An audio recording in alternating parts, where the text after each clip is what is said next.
تیسرا آیا اس نے بھی اتار لیا، چوتھا آیا اس نے بھی اتار لیا، پانچواں آیا اس نے بھی اتار لیا۔ ساتوں جو ہیں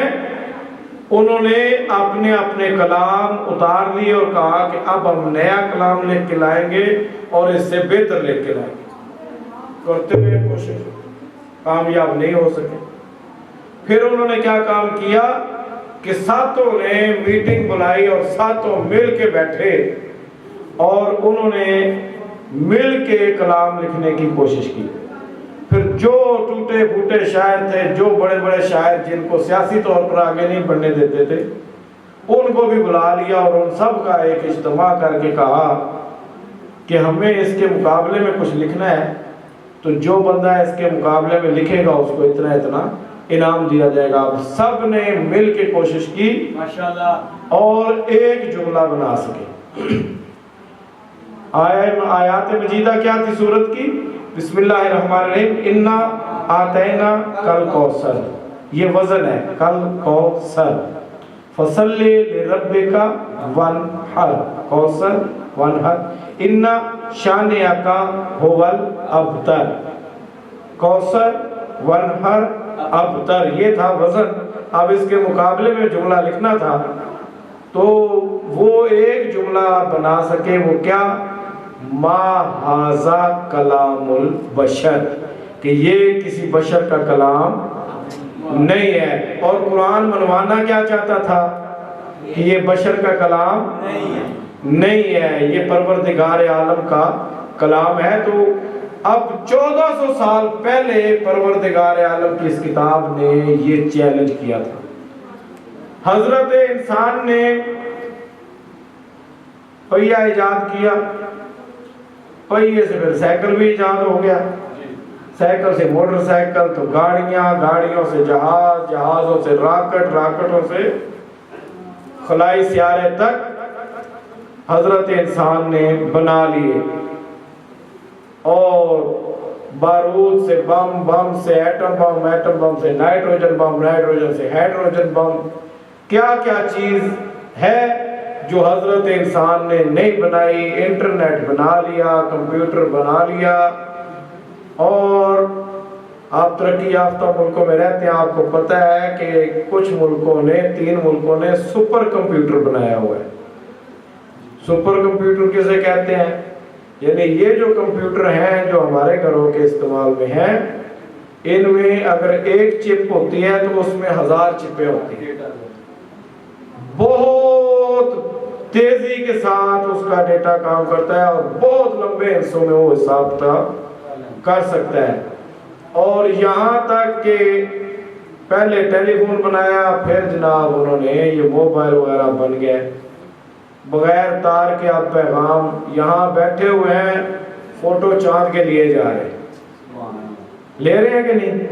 یہاں بیٹھے ہوئے ہیں، مشتری کے، مریخ کے تصویریں لی جا رہی ہیں، وہاں بندے بھیج رہے ہیں، روبوٹ بھیج رہے ہیں، اپنی خلائی گاڑیاں بھیج رہے ہیں۔ اتنا کچھ حضرت انسان ترقی کرنے کے باوجود قرآن کے چیلنج کا جواب نہیں دے سکا۔ قرآن نے کہا تھا اگر تم سمجھتے ہو کہ یہ کسی بشر کا کلام ہے، کسی انسان کا کلام ہے یا میرے حبیب کا کلام ہے، تو کیا کرو؟ فاتو بسورۃ من مثلہ، اس کی مثل کوئی ایک سورت ہی لے کے آئے۔ تو اس قرآن میں میرا پاک اللہ یہ فرما رہا ہے وما ینطق عن الہوی ان هو الا وحی یوحی، کہ میرا حبیب اس وقت تک نطق نہیں کرتا جب تک کہ میری طرف سے وحی نہ آ جائے۔ توجہ ہے؟ آج تھوڑے خاموش ہو گئے کہ مجمع بیٹھ کے ٹوٹ گیا، اس لیے فکر نہیں کریں، ابھی علی ہوگا۔ ہاں جی، پروردگار عالم کیا ارشاد فرما رہا ہے کہ میرا نبی اس وقت تک اپنی زبان کو حرکت نہیں دیتا جب تک کہ میری طرف سے وحی نہ آ جائے۔ اب اللہ کے اس فرمان کی روشنی میں یہ بات ثابت ہو گئی کہ اللہ کا نبی جو بات کہے گا اپنی مرضی سے بلکہ کہے گا تو اللہ کی مرضی سے کہے گا، اللہ کی رضا سے کہے گا۔ بحکم وحی الہی کہے گا،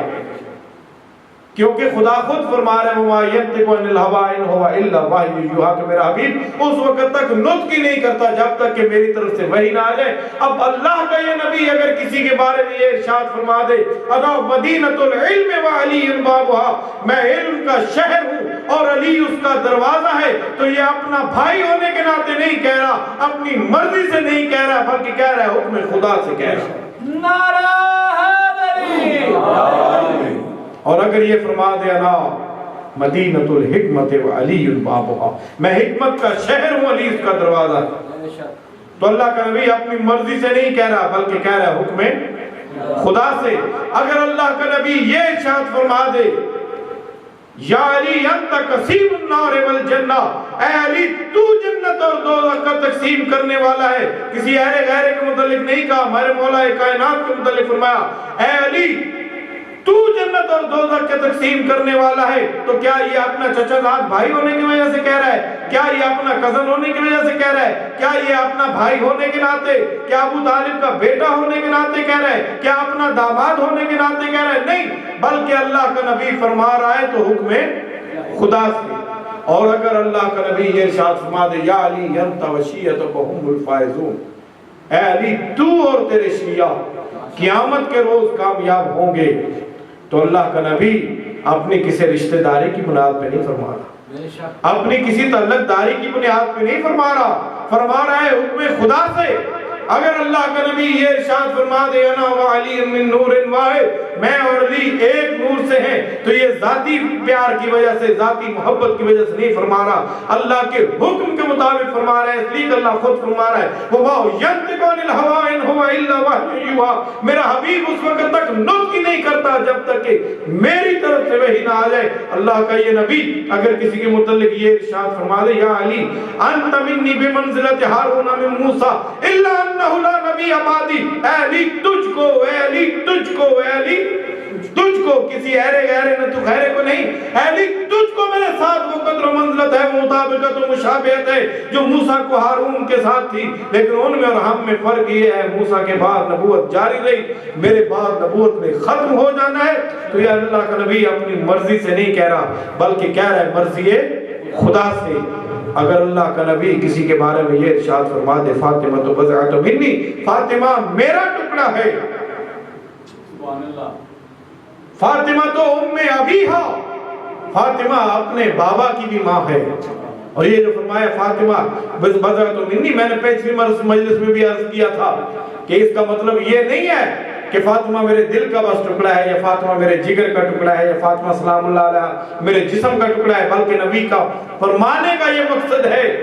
کہ اگر اے مسلمانوں مجھے حاکم سمجھتے ہو تو فاطمہ میری حکومت کا ٹکڑا ہے، اگر مجھے حکیم سمجھتے ہو فاطمہ میری حکمت کا ٹکڑا ہے، اگر تم مجھے امیر مانتے ہو فاطمہ میری امارت کا ٹکڑا ہے، اگر تم مجھے سید مانتے ہو فاطمہ میری سیادت کا ٹکڑا ہے، اگر تم مجھے نور مانتے ہو فاطمہ میری نورانیت کا ٹکڑا ہے، اگر تم مجھے حاکم مانتے ہو فاطمہ میری حکومت کا ٹکڑا ہے، اگر تم مجھ کو نبی مانتے ہو فاطمہ میری نبوت کا ٹکڑا ہے، اگر تم مجھے رسول مانتے ہو تو فاطمہ میری رسالت کا ٹکڑا ہے۔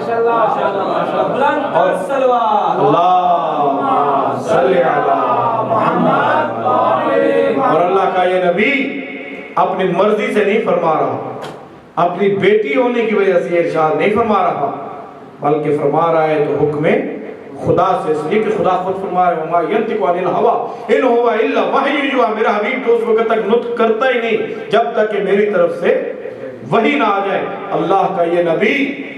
اگر کسی کے بارے میں یہ ارشاد فرما دے ان الحسن نصف شبیہی، بے شک میرا بیٹا حسن میری نصف شبیہ ہے،